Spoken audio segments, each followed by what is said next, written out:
Good morning, ladies and gentlemen, boys and girls, event professionals across the United States. Welcome to Event Ensemble.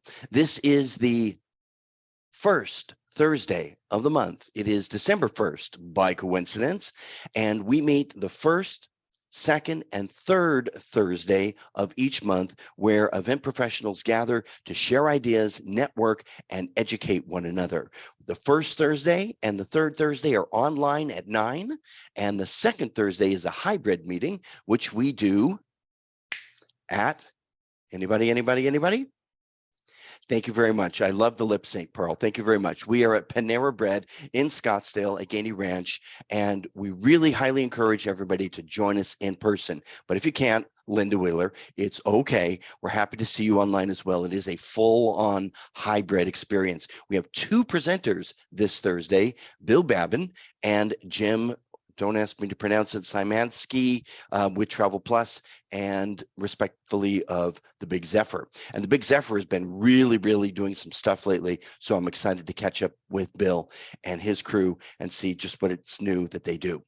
But today, I am thrilled to say that I have poached one of the absolute best presenters in my room for today, Ralph Desuse from Kiss the Bride Expo.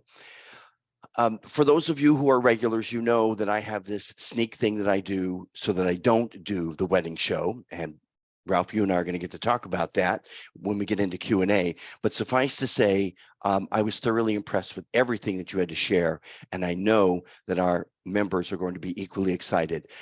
We typically leave the chat open. So if you have some questions, I will moderate or try not to interrupt too often while Ralph is doing his thing. And at the same time, we'll leave some time for some questions and answers after. And the bulk of the meeting is going to be today devoted to you, sir. And so without further ado, let me spotlight you for everybody, handsome guy. And you may share your screen by clicking on the green button that says share screen. It's open for everyone. And we're happy to welcome, a warm welcome, please, for Ralph. Excellent. I hope everybody can hear me okay. And hopefully you can see my screen. But I don't want all my tabs showing. Now that we've been in person here, I'm live. It's been kind of great being able to be live, so I'm a little rusty with the Zoom. But you can see my screen, right? Okay, good. You're looking good and sounding good, my friend. Carry on. All right. Okay, well, let me just get myself positioned here. And all right. Okay, that's what I'm looking for. Okay. So we will go ahead and begin. As I met Scott a few weeks back. It was a pleasure to see him at the Wedding MBA. Anytime there's an opportunity to get in front of other wedding pros, I personally enjoy it because you're able to be joined by your fellow peers that are in the industry. And I mean, let's admit it. I mean, everyone that's in this Zoom room here, you folks are rock stars. I mean, you're a boss. You're an entrepreneur here and a real professional. We're going to talk a lot about that. But if we back up a little bit, I had raised a question to the audience, which is what I'm going to do now, and raise a rhetorical question to you, is what prompted you to want to become a wedding professional? When you told your spouse or your parents that, hey, I want to be a wedding professional, whether it be a wedding planner, a DJ, florist, travel consultant, whatever it is, what did they think? Just by a show of hands, how many of you received a lot of support when you told your peers that you wanted to pursue this path of being a wedding pro? How many of you received a lot of support? Okay, all right.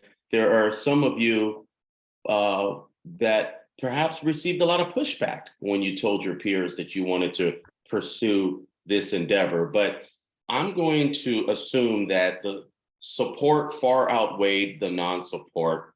And there's a reason behind that, because they knew and you knew you had what it took to tap into this $50 billion industry.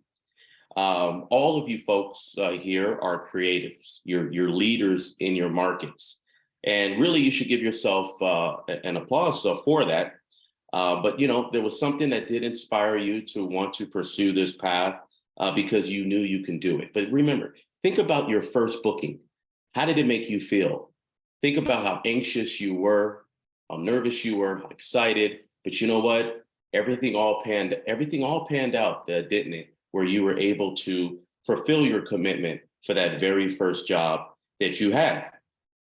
Now, if I were to go around and ask everyone here in our audience your story on what prompted you to want to become a wedding professional, it'll probably be pretty inspiring. But of course, due to time, we don't have enough time to go around and ask everybody. So I figured I'd go ahead and tell you a little bit about my story here. I think if you hear this story, you're going to find it to be a little encouraging here as I talk about a little bit about my background here. When I was my first, avenue of being a professional, I was part of a rap group with my twin brothers.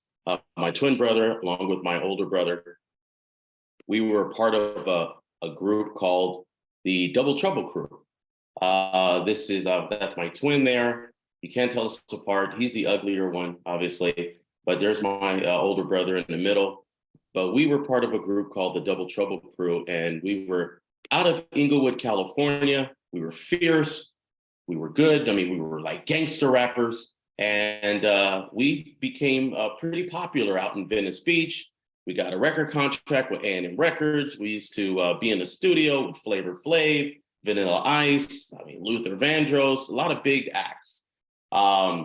This next photo you'll see here, this is us on stage. We used to go around and battle other rappers that were way older than us and would beat them, and we would win trophies that were as tall as us here. But as we were enjoying our success as young rappers, by the way, there used to be a line that our audience used to enjoy where we used to say, DTC, the Double Trouble Crew, the crowd don't boo, they go ooh. Again, just, they loved it. We had our fan base. But then something happened. We got older, our voices got deeper. We weren't the two cute twins anymore. And then this picture reflects what would later happen. If you look at the center of this explosion, that was our rap career. These guys had showed up. Anybody remember this group or heard of this group called Crisscross? Yeah, it was pretty unfortunate. They came on the scene with these popular songs, Jump, Jump, wearing their pants to the back. People would go up to us and ask us, are you Crisscross? It's like, no, we're not Crisscross. We're the Double Trouble Crew. You remember? The crowd don't boo, they go ooh. But they pretty much ended our career because they blew up. So I had to make a pivot. As I was a little older, around 16, 17, I asked myself, okay, well, what am I going to do in my life? So then I decided to work at a grocery store. In the grocery store, I started off as the bagger. Eventually, I went to the bakery department, then later in the produce department. Produce department is a fun job to have. You stack fruit all day long and help customers. Part of my responsibility was not only to care for the produce department, but also for the floral department. So we were trained on how to make floral bouquets and boutonnieres and corsages and things like that. If the floral lady wasn't there, it was our job to fill in. And one of my responsibilities when I became a produce assistant manager was to write the orders for that department. So all the centerpieces, bouquets, the fruits, the vegetables, it was up to me to write the order. Then it was one morning where I had the order book. Here I am, I'm scanning, boop, boop, boop. I'm using my scan gun, by the way, and I became depressed. There was this rumor that our grocery store was going to go through a strike and our jobs were on the line. So here I was thinking to myself that I was going to make a future of, pursuing the grocery business. And now here it was, everything was in jeopardy. But then something happened at that moment. As I was looking at the order book, I noticed how much the grocery store I had worked for was paying for these floral arrangements. For instance, a centerpiece that you'd see in the counter there or in the refrigerator there that would typically sell for about maybe $150, we were getting it for about $12. Those little bouquets that you see at the grocery store for 17 bucks, we were ordering it for about $1.99. So I thought to myself, I said, you know what? This wholesaler is close by, so I think I need to get into this floral business. So I did. That's what inspired me to start my own floral business. So here I was. I didn't have any money, just a couple $100s, but I put an ad out in the yellow pages, and then a Discover card put me on a directory. Then I went around in this community in Temecula, and I put bud vases in every restaurant with my business card. So here was my second job, and I was getting calls, of deliveries and things like that. But then after I'm kind of getting a little bit of traction, I received a phone call. Yep, the phone call. I was at work and I was stacking fruit on an end cap, and my phone rings. So I decided to run to the freezer department to take this call. Who was it? Well, it was Pachanga Casino, which is the biggest casino in Southern California. You see their logos on many of the NBA games and many of the sports games. They're huge. So they called me and introduced themselves that this is the marketing department at Pachanga Casino. And they asked, do you do gift baskets? And I said, of course we do gift baskets. Now, mind you, I've never done a gift basket in my life. But I said, yes, we do gift baskets. So she says, well, we need 100 gift baskets, and we need for you to charge us $100 per gift basket. Can you do the order? I said, of course. Of course we can do 100 gift baskets for you. So I took the order, got off the phone, and I was excited. Now, here I am, I'm like 20 years old at this time. And I called my big brother and I said, big brother, you won't believe what happened. I just got my biggest sale. He goes, what happened? I said, Pachanga Casino called me and they want 100 gift baskets and they want me to charge them $100. So I'm gonna make $1,000. So here I am, I'm bragging. But then my big brother says, little bro, $100 times 100 is $10,000. And I was like, what? Took my calculator out and I couldn't believe it. Now I'm 20 years old. I've never seen $10,000 before. So here I was, I found a wholesaler. They provided me with the supplies and resources and all the trinkets. I was able to make one gift basket that cost about $5 just to make one gift basket. The coffee, the chocolates, the trinkets, the plastic, the gift basket itself. My profit margin was absolutely huge. So I delivered it. They were happy. And next thing you know, they began calling me on a regular basis, not only for gift basket, but for floral arrangements for their special events. So here I am, I'm blowing up, okay? I'm doing all their special events every week, ordering additional cargo vans, I'm hiring people, and this is what you can call blowing up. So then I was doing a few weddings here and there. I get a call from a bridal show producer, and she says, hey, I heard about you guys. And she says, you should participate in my bridal show. And I'm like, a bridal show? Why? What's a bridal show? Well, she says, it's an opportunity for you to meet face to face with engaged couples in your market. And I thought to myself, well, that would be silly for me to turn down an opportunity to get more bookings. And I said, okay, I'll join. So it cost me, what, $400 to participate in this bridal show. And I had this cheesy booth that I made. But I remember at the show, it was a small show, couples would come, a bride would come with their magazine and show me a picture of the centerpiece they wanted. I would take that picture and go to the wholesaler and have them make 100 of them. And of course, charge the bride anywhere from $200 to $300 per centerpiece, again, with a large margin. So from that bridal show, I booked a wedding in Rancho Mirage. I don't know if you're familiar with that, and out in Palm Springs, Newport Beach. But let's just say that I was able to quit my job at the grocery store because that's how successful I became during that time. So while I'm enjoying that, unfortunately, I couldn't get along with my ex. Her and I would bump heads. So eventually I said, you know what? I want to pursue a different path. I want to put on these bridal shows. I hear of these bridal shows in LA and San Diego. And instead of driving to these bridal shows, why don't we have a bridal show here in the market where I lived? So I decided to host my first bridal show in 2003. And till this day, it is the biggest bridal show in North County, San Diego, and the biggest show in this side of the Inland Empire. Over 150 exhibits. I took the show to Palm Springs, to LA, Riverside. I even took the show to nationwide in the Midwest, where you could find my shows in Arkansas, Missouri.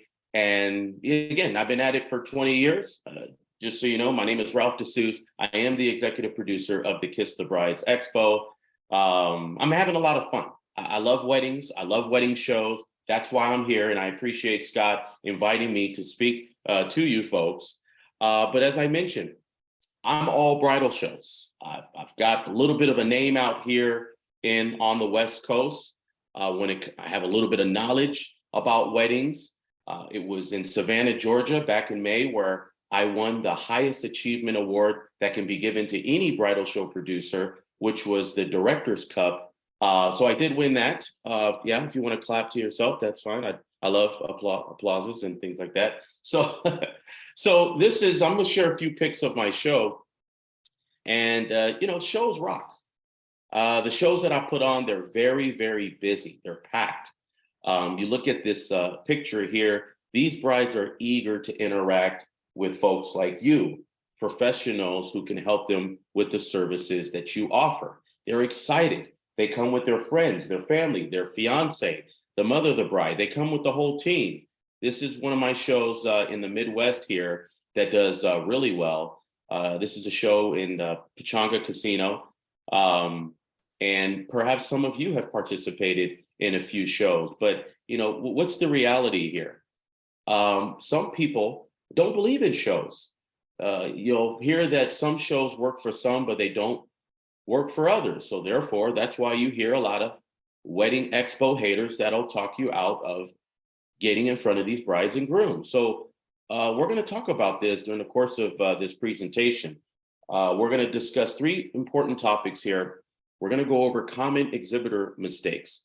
What are some of the mistakes that some wedding professional have made at a lot of these shows, which is the reason what's prompted them to no longer participate in shows? Well, we're going to tackle that together.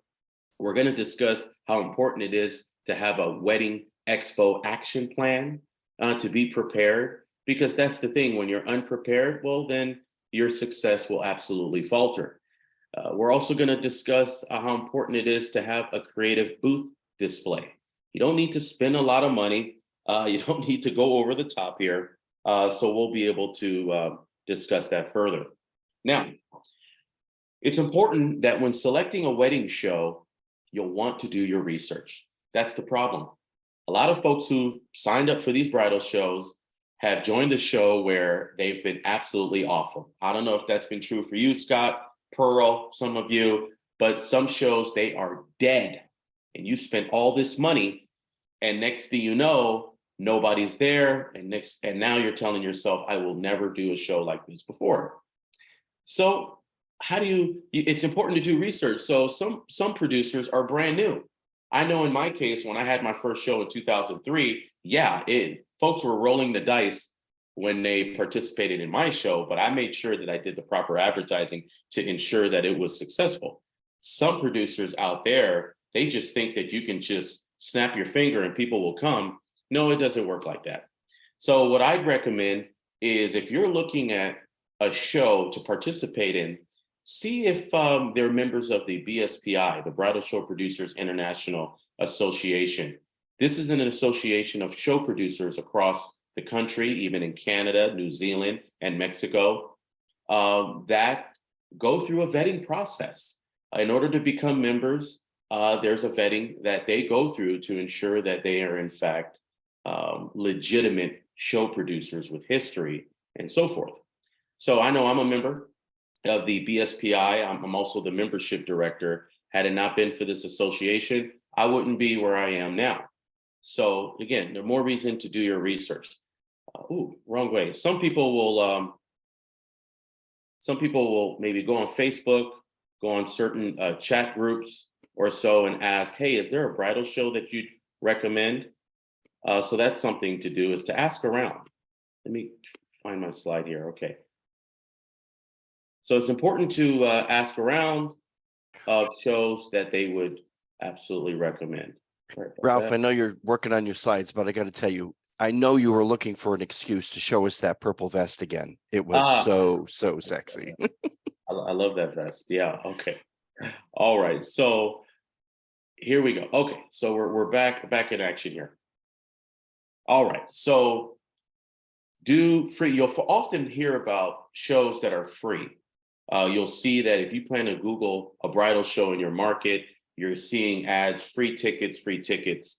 But be careful with some of these shows that are free, because you'll find that those that are attending the show are a bunch of looky-loos that are looking for something to do, right? So you're not going to really get the quality couple that you're looking for. Whereas a paid show is a couple that's really serious about coming to the show. And we certainly believe that you ought to stick with the paid ticketed bridal shows. Okay.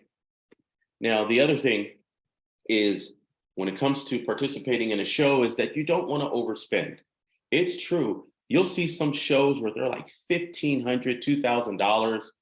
And next thing you know, you're not only spending money on the booth, but you got to spend the money on your props, your backdrops, all the materials that you need. And that's another reason that has soured, left a bad taste in the mouths of wedding pros, because of all the money that they've spent. They went too crazy, where it's not necessary. You really need to be reasonable when it comes to the cost on how much you're spending on your booth. Think about your ROI, the return on your investment here.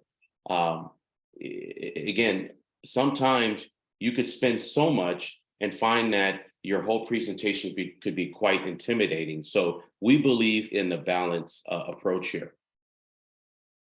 Now, when participating in a bridal show, you want to set real expectations.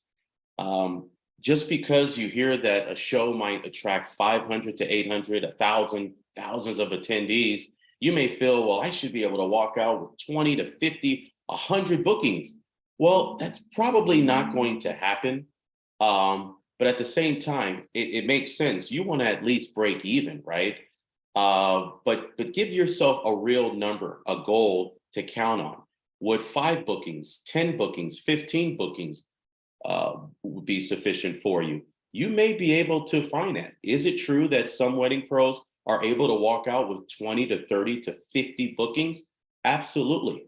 And there's sometimes where some wedding pros won't even get a single booking. But remember, just because you don't get a booking at the show doesn't mean you will not get a phone call later. You should see how many times I'll get a phone call from a wedding pro who called me and says, hey, I want to get a booth. But then I'm like, wait, didn't you tell me you'll never do a show ever again? He said, yeah, I told you that. But turns out about 2 weeks after your show, I got a call and it was one of the biggest deals that I've ever had. And then I started getting multiple emails. So sorry about that. So again, just give yourself some real expectations, because you never know when deals will come later, or a phone call and email, vice versa. When it comes to booking a bridal show, you want to also think about time management. Give yourself enough time to set up. We recommend that you arrive early when it comes to setting up, because when you're able to set up early, that's going to give yourself an opportunity to be prepared. Because so many times I've seen it where folks will wait to the last minute to set up their booth, all the way up to the point where they're opening up the doors. Next thing you know, they're flustered, they're a bit angry, and they don't have their A game. So you want to make sure that you give yourself enough time not to stress yourself out so that you're not flustered in front of the guests. Try to avoid having too many people in your booth. We see this a lot. I mean, a typical booth is an 8x10 or a 10x10 booth. And sometimes folks will feel that, hey, having 5 to 7, 8 people in one booth shows that we're ready for their wedding and we have a whole crew.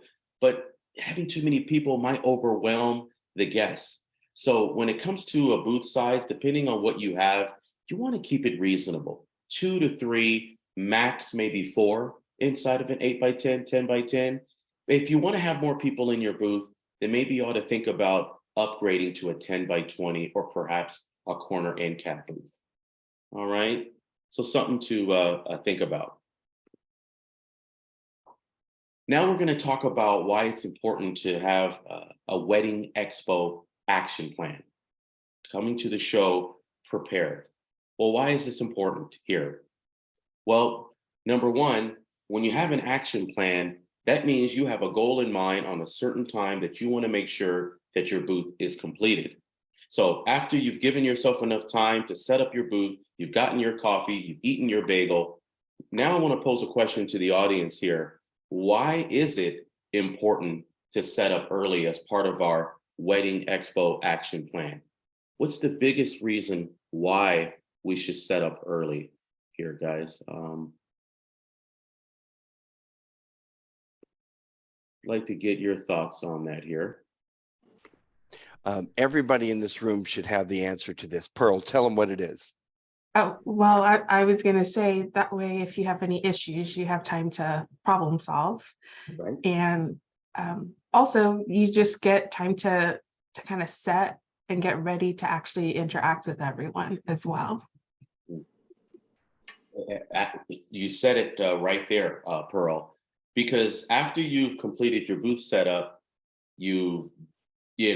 now you're in your gear, you put your outfit on, you're ready, you've got your makeup, the guys, you're suited, you're ready to go. You want to make sure that you go around and visit with the other wedding professionals that are there. I mean, the wedding venues. It's important to talk to them and find out how you can get on their recommended vendor list. They too are looking to add more wedding pros on their recommended vendor list. So it's an opportunity for you to meet with them, right? And they can ask you questions. You could talk to them about your background, your availability. And next thing you know, that's an opportunity for you to get referrals. So it's so important that before the show opens, to go around to fellow DJs, to photographers, to other travel consultants. Because how many times has there been a booking where you're not able to accommodate, but you have someone else that you could refer? So is there a referral that you could establish with some of these other wedding pros that are present at the expo? I see that this is done all the time. And let me tell you, these are the wedding pros that are very successful in our markets that take advantage of networking, at the expo. Okay. Did I tell you this guy was smart? I'm telling you. Ralph, just a quick sidebar here to help on this topic for you. Greg wants to know what happens when the show limits the amount of time that you have to get set up in your booth. Yeah. And that's unfortunate. I mean, they should give you enough time for you to set up your booth, but given the circumstance, I guess that's more reason to really, haul ass, so to speak, and get the booth completed, because it's so important, again, that you're ready to go. Hopefully you'll have 30 to 45 minutes that you could go around and visit, most importantly, with all the venues, the other photographers, the wedding planners, now build a network. So it's just more reason to just, pick up the pace there, DJ Greg, and really make it a point. And some will wait till after the show, but everyone is exhausted. They're beat up. They want to get out of there. So try to see if you could accomplish that before. Get their information. Hey, I met you at the show. Love to work with you. Okay. So Ralph, take a breath, take a beat. I'm just going to add that staffing makes the difference. If you recognize in advance that your booth or your space requires a certain amount of time and the show is limiting you on that time, or the venue at an event is limiting you on the amount of time that you have to set up, staffing is the solution. Now, for wedding shows and for certain events that I do as the DJ, I actually have a trump card that I like to play where I encourage them to let me get in early because I have a sound system. I have a microphone.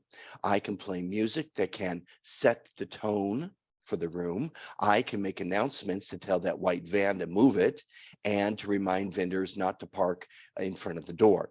And that all of a sudden allows me to be in a position to say, well, yeah, we want you there set up early so you can do that for us. Yeah, that's very, very wise. Because some producers during the show are not big fans of you trying to accomplish that during the show. They'll tell you, you got to stay within your booth. But I don't know your show producer in your market. All right. So any other questions here before we move on here? Okay. So that's a reason why we should set up early. And now it's time to sell yourself. The doors have opened. Why are you there? You want to sell your company. What do you offer? Are you a travel consultant? You offer honeymoons. You're a wedding planner. You're a DJ photographer. Why should they go with you? And as you know, I have a clock that's there. There's only so much time you have to talk about yourself, right? Because there's all these exhibits, there's a crowd behind them. So what are those key bullet points that you want to convey to the attendees? So you should have it down that maybe you were voted one of the best in your market. Maybe it's your availability. Maybe it's your pricing, your creativity, your reviews. These are some of the things that these attendees ought to know about you, which will help separate you from the others. So it's important to sell yourself. Now, when you're at the show, think about leads. How do I plan to capture the leads? You're not just there to stand there and look pretty, right? The whole objective is to get leads. Some may say, well, I'm gonna get the leads after the show. Don't wait till after the show. Have something in place where if you're talking to these different couples, you want to establish which one is the hot lead, warm lead, which one is a lead that I don't want to focus on. Because sure, you may want to find out their budgets. You may want to find out if they already have a DJ, a wedding planner, or if they've already booked their vacation. But for the ones that don't, you want to narrow in on that lead, get their information, right? So that you could remember them, they could remember you, and most importantly, you could follow up with them after the show. So don't go to a bridal show without having a plan in place to collect the leads. Some people do raffles in their booth. They do this just so that the attendees could write in their information as a lead generation. So oftentimes that works as well. Here's an example. Some may use printed forms to get their information, their name, wedding date, address, email. Love to follow up with you because we only have so much time at the show, but I want to send out some information to you that I think you'll come to appreciate. Maybe you may have a QR code that they can scan and quickly fill out, but just like what you see here, they came to a show. They expect to receive literature from you, so it's okay to ask for their information. Now, as we move on here, here is a company, a catering company. Here they have a wonderful display. They've got the food laid out, but who can tell me, who can spot the issue in this image? Because I'm gonna tell you, they have not renewed a booth with me in years. So this was the last show that they did with me, but there was a reason. I already saw the mistake here. And again, great company, catering for your weddings. Can anybody spot the issue here with their display? I think this picture was taken before COVID, so I don't think gloves are the concern, but that is funny. Go ahead, Pearl. Well, I think they're wearing gloves. I mean, for me, I don't know how they're collecting Yeah, any they are. They information. are. So I don't know if that's the issue, but there's a long line and people are waiting and I don't know who's how they're collecting their information or how they're having that conversation going. Right. I think I saw another hand here. Okay. All right. So Pearl, you nailed it. How are they collecting the leads? Nobody is collecting the leads. I went around the booth, no QR codes, no forms. They were just pretty much handing out plates of sandwiches, fruit, and things like that. So they're just handing out free food. You talk about wasting money. You are absolutely wasting money. If you want to give away free food somewhere, you can do that at a shelter and just go ahead and they would appreciate it. But this idea, yeah, yes, my food is yummy. We have a great display. Okay, that's fine. But the part of the execution would be that if you're serving them a plate, ask them questions and find out a little bit about them. Have someone on the staff that can collect their information so they can learn about more of your menu options for their wedding. So it was bad execution here because I saw nobody collecting leads from their booth. So this is something that you receive at most shows. They offer a lead list of brides that attended the show. And it's interesting that only like 10-15% of the wedding pros will take advantage of the lead list. They won't even follow up with the leads like that. I saw you at the show. Here's a special that we're offering from the show that you just visited. And so we recommend that post-show, you should continue to cultivate interest by sending out mailers, calling them, texting them, emailing them promotion. Some will ask, well, how often should I do this? Well, you should certainly do it a few days after the show. You should do it a week after the show, a couple weeks after the show, even 2 months after the show. And so again, take advantage of the lead list here. Another reason why it's important for you to participate in a bridal show, because it gives you the opportunity to take advantage of building your social media, gaining more followers. You should gain followers from the wedding pros that are present, and most importantly, from those that are attending the show. You should be taking pictures of yourself setting up, pictures of yourself in your booth, interacting with the attendees, being silly. Everyone is talking about they don't have enough content. You could have up to 10 different creative videos or photos that you can post on TikTok, Instagram, Facebook, and it will go viral. It will go viral as others able to see where you are. And again, with the attendees, you could get them to follow you and build up your followers. So take advantage of the social media blitz by participating in a wedding show. Appointments.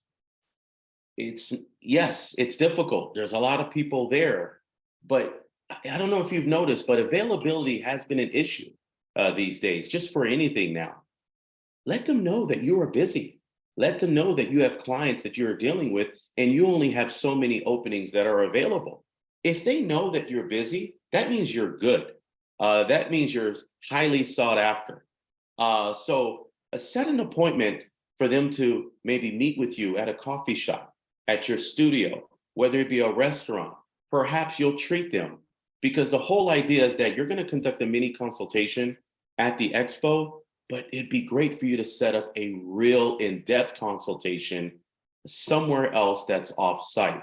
So we recommend that while at a bridal show, if you're talking to a couple, see if, hey, what's your schedule looking like this Thursday or perhaps Monday? Tell you, how about we meet for about 15 to 20 minutes for some coffee, because there are some packages that I really want to highlight that are very popular with my clients. Will that work for you? So again, part of the action plan is setting up appointments here. Take a quick breath. You're doing great. We're fine on time. I just want to draw attention to our event ensemble group. Our regular poster, Alan Berg, posted just yesterday a great podcast about should you charge for appointments or not charge for appointments. I'm not going to give anything away. It's 8 minutes. It won't be a big time suck, but it was very, very informative and very insightful. Second, appointments, set up something with your Google Calendar or Calendly or something like that, which makes the process for them way easier, and for you as well, because if they're interested in making an appointment, then they use the link, they pick the time and the date that you already have set up that's available, and you're good to go. That is absolutely awesome. And Alan Berg is a genius. I've known him for a very a long time. But yeah, appointments, whether you're going to charge, but you know what? Again, everybody's on demand these days. I mean, like a used car. Who would have thought that a used car? You look how much they've inflated the prices with everything because of the demand. So be mindful of that when it comes to appointments. But when you're at the show, ask yourself, who's your buyer? Is it the mother of the bride of the groom, or the bride? Is it the groom? Is it grandma? Oftentimes at a show, you'll see that the exhibitors will just go in on the bride, that we do this, we do that, asking a lot of questions, but then you'll find that the mother of the bride or the grandma is kind of standing in the back. Nobody is interacting with grandma or the auntie. But who's paying for the wedding most of the times? It's the relatives, right? So someone who's wise and smart will go around the crowd and say, so what's your thoughts?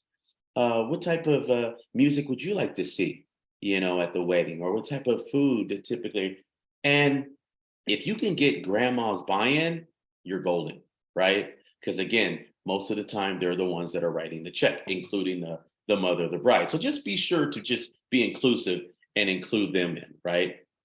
All right. And again, if everybody is talking to the bride, that bride is already overwhelmed, right? So just, just think about that here. So let's talk about a display. I want to ask you here. Here is a florist. As you can see, does it look like this florist spent a lot of money on her display? No, it's enough. This is something that she can reuse for every show. She's got her banner. She's got her string ties. It's very simple. And I think there's a few fresh flowers there on the table. But again, she spent the cost money on the booth. She has her backdrop. It works. She participates in the show every year and without having to spend an arm and a leg. What do you guys think of this booth right here? What do you see here? Would you say that this is a good booth or a bad booth? What do you think? I'm gonna assume that you probably think that this is a terrible display here, because I mean, look at this poster board there that looks like a fifth grader had put it together. Very bland and kind of cheesy. Doesn't look like they really put enough work in using some of the modern signage that you could use for your display. This gentleman here with his outfit, forget what that's called, but you're just saying that you're only catering to a certain group or demo. Is that wise? You want to be inclusive to get as much business as possible, right? This backdrop here, how many of you think that this is a good booth here? All right. Now, this backdrop is really a sleeve that goes around a piping and frame. It goes in a little tiny little suitcase here that's transportable. You could take it, you could check it in at the airport. You could even take it alongside with you, even on the plane.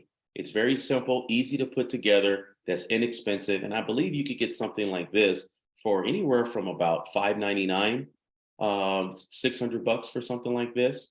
This spandex wrap backdrop. And notice the two chairs, the coffee table. It's probably something they brought from their studio or home. And again, it's something that they use for every event. There's this display.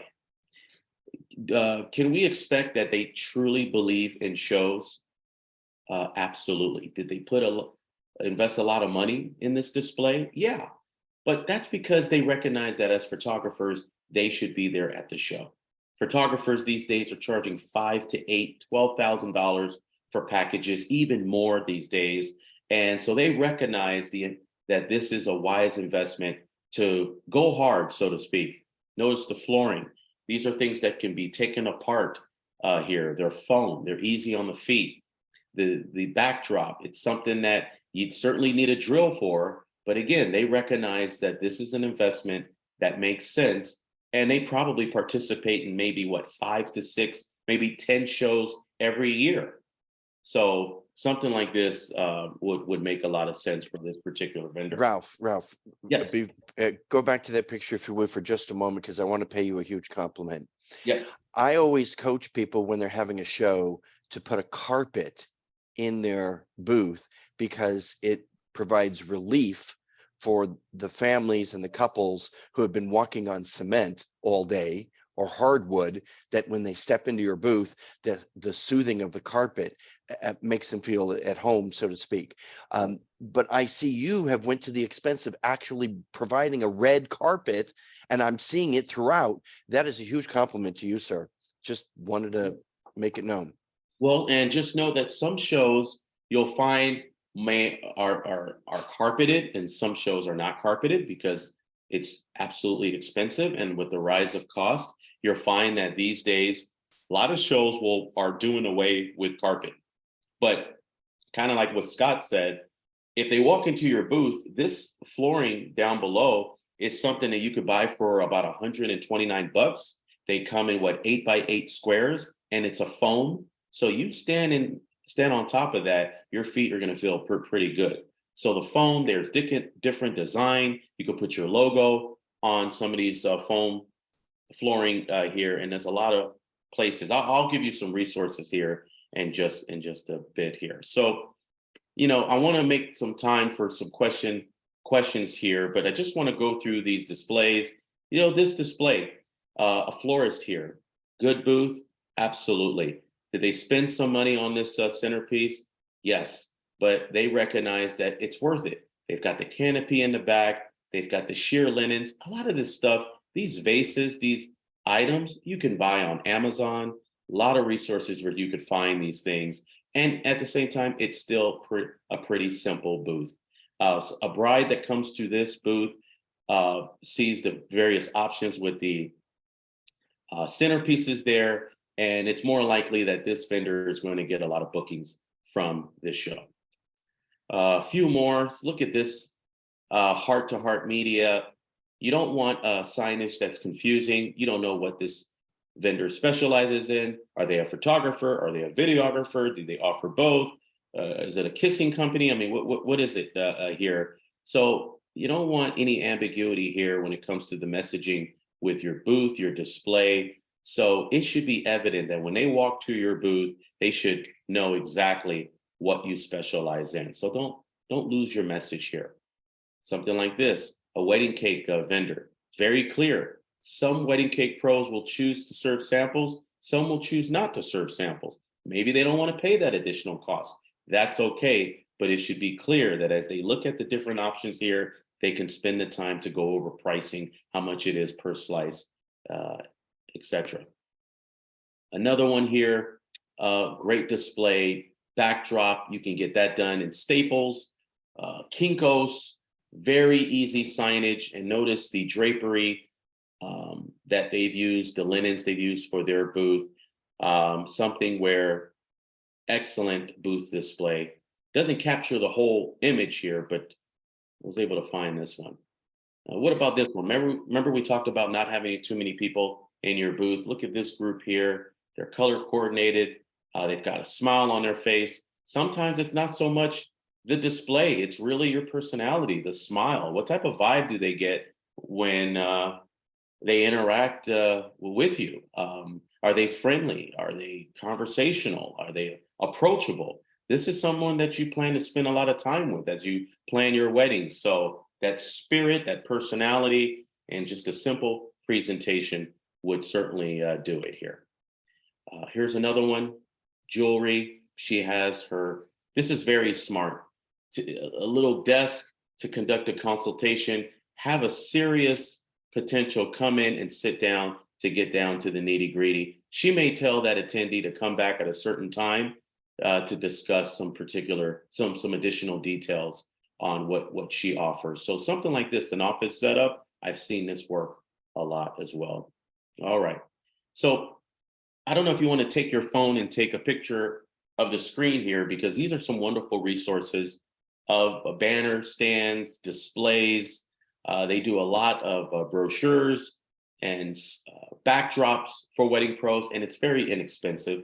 Some of these places are expensive, but not these guys.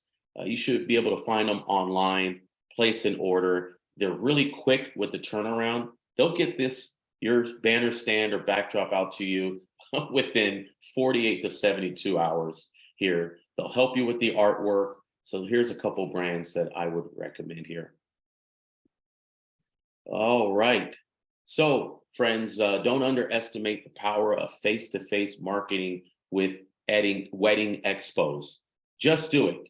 Someone asked, should I do a bridal show? Yes. Pick the right show, implement an action plan, have a simple booth display, and you should be able to kill it as long as you follow many of the points that I was able to cover during this presentation. So let's open it up for questions here. I'm looking at the chat box. I see there some comments from Scott. It was so funny when Scott was helping me, I was referring to him as Steve at a recent conference, and his name is not Steve. His twin brother is named Steve. But how did that happen? I'm a twin, and his name is Scott. I'm calling him Steve, and that was his twin brother's name. I'm flattered that you remembered that, and thankful that you weren't offended by me pointing it out. It's happened so often, and our regulars have seen people do that, and they always get a giggle because while they've never met my twin brother, they're aware of the story. So thank you for being so gracious about that, Ralph. And I have to tell you, you didn't just share what you shared at Wedding MBA. This was fresher. It was different, and yet the same important information. I really appreciate that. Sometimes people are really, they just do the same thing over and over again. But I can see how you did some minute changes for our audience, and I really appreciate that. Thank you so very much. How about a big hand for Ralph? All right. Thank you. Thank you. Okay, now we're open for Q&A. What do you got? Go ahead, Pearl, jump in. I actually don't do weddings, as Scott knows, but I am curious, how do your planners take advantage of shows? Because I feel like that's the hardest thing, especially if you're not your specialties in day of. Like I have a dear friend and colleague who her specialty is wedding day management. And so shows were her biggest thing. And so during the pandemic, when shows went down, she actually started an online show because of that. But I was always curious, how do planners really, have you had planners that have been successful through your shows and being able to utilize the resources and get leads that way? Absolutely. Wedding planners represent a large category, and they renew and renew. Because the whole objective is you're a wedding planner, you want to handle all the heavy lifting for that bride. And these couples at this point have been so frustrated with the wedding planning process. And here you are, listen, I can handle your wedding from A to Z, and I will work for you. And here's my package. This is my price. You'll hire me. So absolutely. I mean, some will say, no, I've got it. No, we have everything underway. Some are like, please, I need for you to take over at this point. That's who they're looking for, are the ones who have been overwhelmed pretty quickly during the process and need help. So yes, we do see a lot of wedding planners who participate on a regular basis. And I will ditto that, Pearl. I think that the show is where couples who have no clue or who are frustrated, it's one of the two, that are showing up and need help. Yes.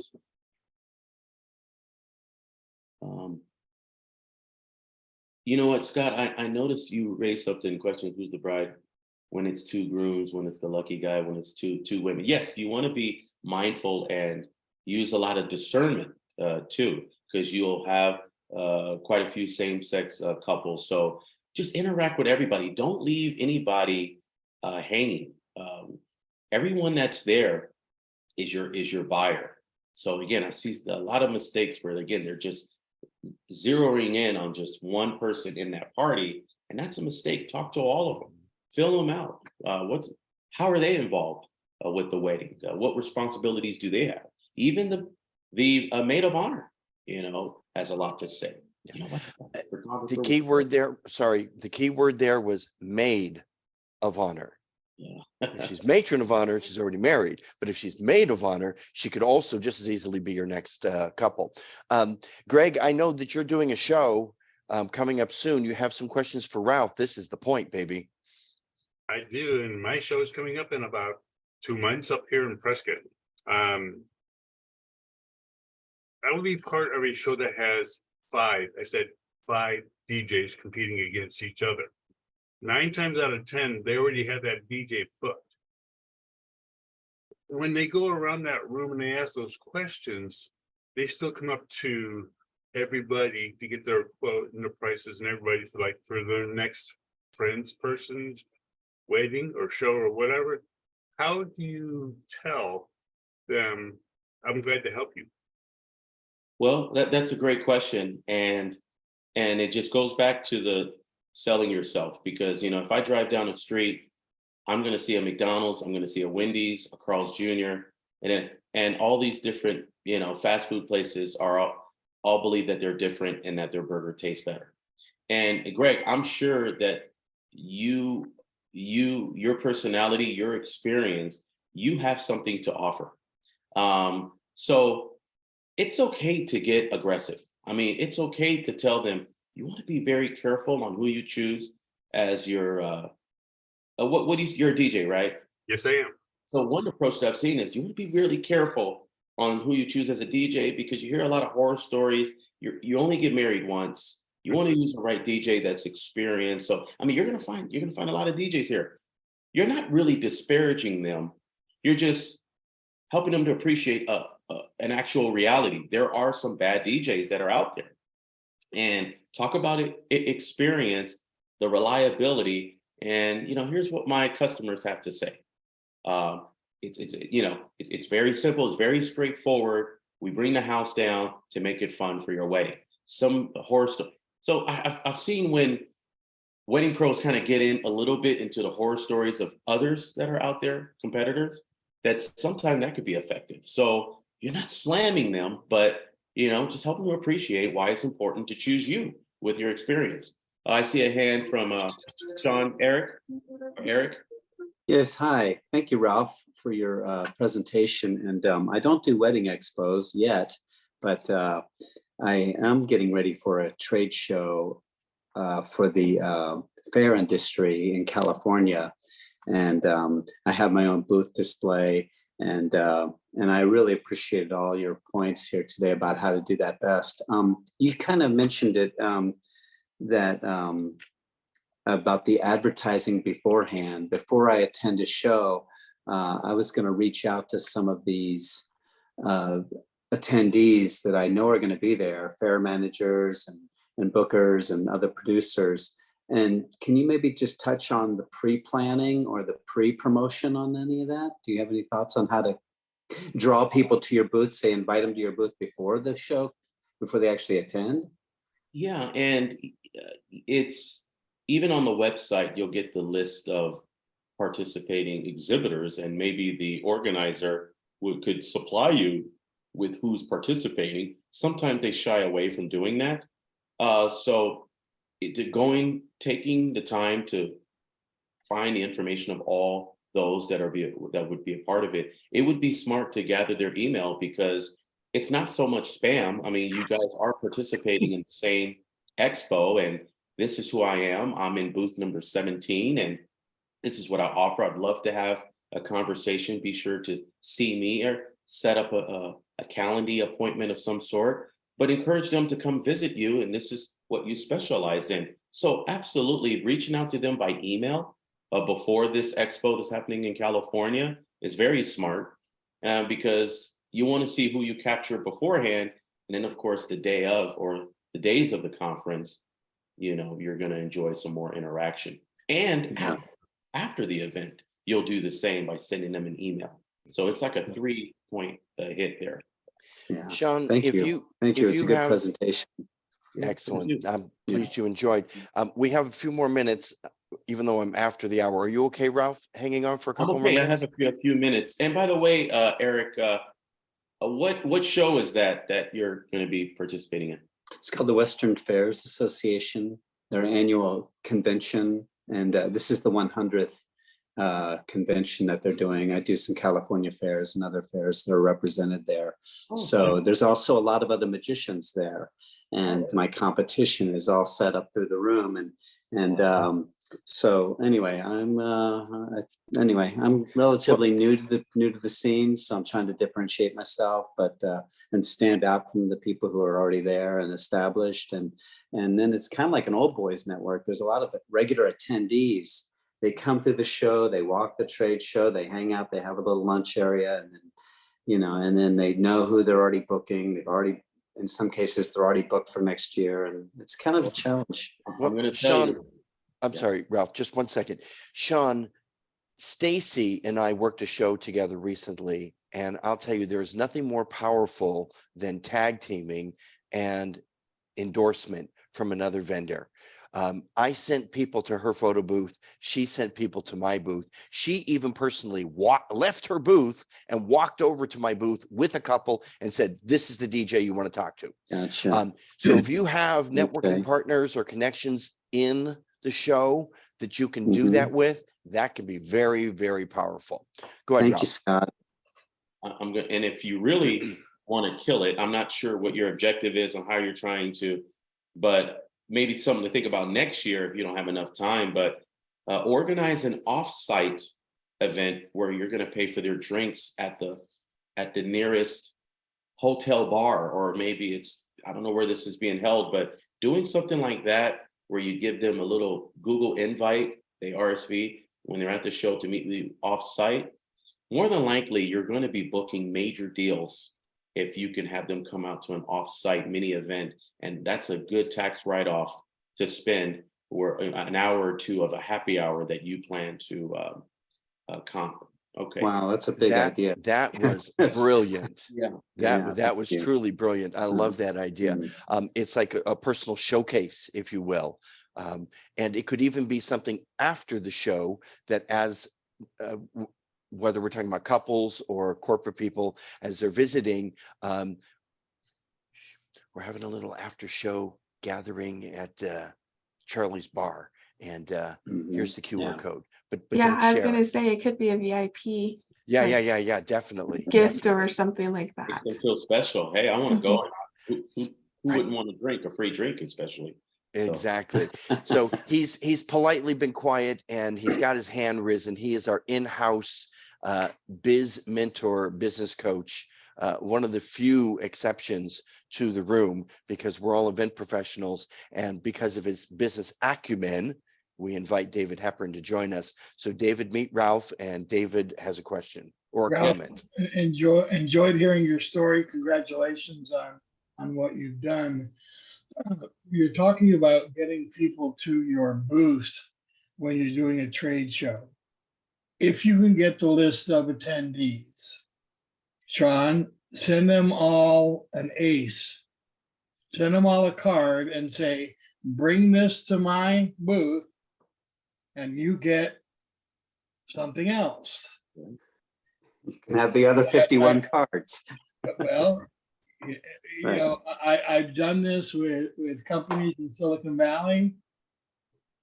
196 out of 200 that were sent out showed up of their ideal clients, and they made a killing because they got people to come to their booth.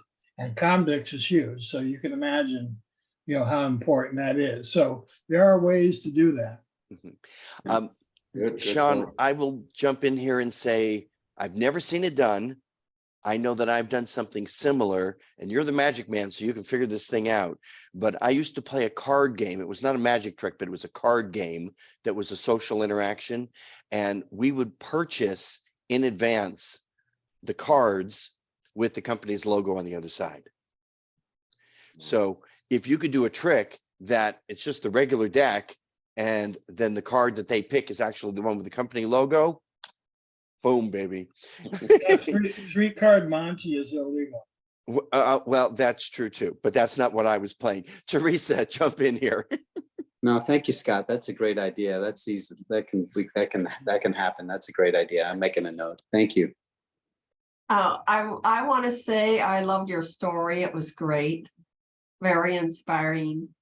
And what I want to comment is when I was getting married, we went to wedding expos, and that's where we chose who to hire for everything, for DJ, for photography, for everything. So I think they're very valuable because people don't know where to go. They don't know another way to hire people. It's hard because you can at least meet them. We chose the people who did our food, kind of everything. So so I think it's great what you do. Thank you. Yes, supporter of wedding shows. She's not a wedding hater, guys. Expo hater. No, absolutely not.